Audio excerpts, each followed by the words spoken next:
you've worked with the youth your entire life. Yeah. And yeah, 22 years. 22 years working with the youth. What do they need to know about what's going on in D.C. right now? The first thing they need to know is when you walk into Washington, D.C., the city is run by 25-year-olds. I mean, it really is. That's a good line. You go through all these different offices, and there may be a member and a chief of staff there, and everyone else is 23, 24, 25, 26, 27 years old. Almost everybody there. And a lot of those folks got involved in issues and in ideas when they were in high school, in speech and debate class, or in some other form, or just in conversation with parents. They got involved, stayed involved in college, got involved in some way, and now they're in Washington, D.C. affecting day-to-day policy for the rest of America, and they're 24 years old. It's because they actually got engaged. You know, and you got involved when you were young. Did. You've told that story on the campaign trail when you worked for Keating. Had I not got involved when I did, when I was in college, I don't know that I would be where I am today.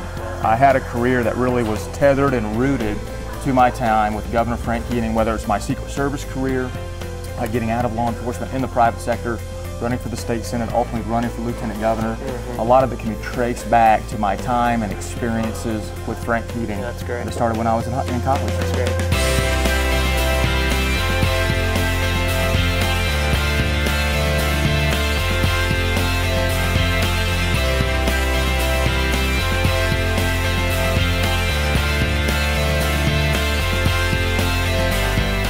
The elevator speech.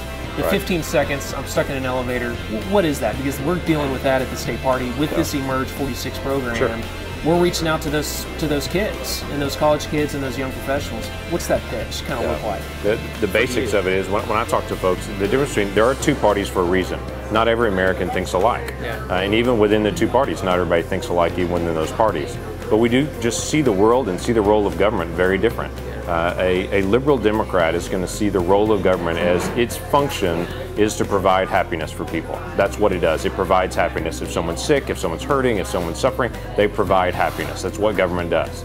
A conservative Republican is going to see the role of government is to protect my right to pursue happiness.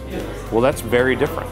Now the role of government is not to write me a check and to send me money and to provide me a job. It's to protect my right to go get up off the couch and to go do it myself. And you can look across Europe at countries that are struggling and suffering and see these different economies that are historic, the function of government was to provide happiness. And it just doesn't work long term. And the frightening thing is right now, that's the push. That it's more and more of a role of government to say we want to provide everything for everybody. Well, long term, you can't sustain that. There's not enough people working to do that. So here's what's really occurring and why I think a lot of younger Oklahomans should really get involved in politics, because what's happening is this group of leaders is basically saying, times are tough. I'm going to make it easier on my generation by making it tougher on the next generation, and I'll make them solve it. And they're doing it two ways. They're going to drive up the debt, and they're going to spend out entitlements.